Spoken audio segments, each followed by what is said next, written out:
So you've finished your first draft, whether that's a novel, short story, essay, memoir, whatever. What comes next? Well, now you begin the editing and revising stage. It's time to take your first draft and slowly work through until you can make it the best piece of writing you possibly can. But where do you start? Well, first things first, let it rest, so that you can come back to it with fresher eyes. While letting it rest, make a list of questions to keep in mind when you come back to edit it.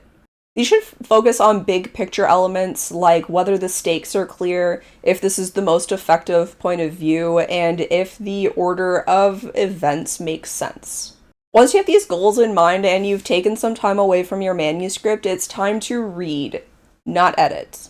Since you're focusing on these big picture ideas, it's important to get a picture of the whole story and avoid getting bogged down by grammar and style choices. Once you've read and taken your notes on your questions, it's time to revise.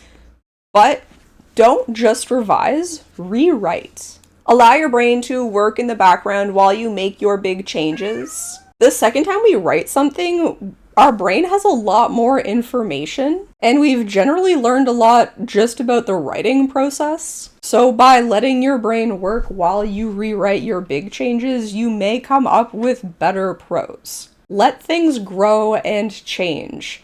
You can always refer back to the first draft if you really need to. Want to dive a little deeper into this topic? Check out the full video or the blog post on my website, jericablack.com.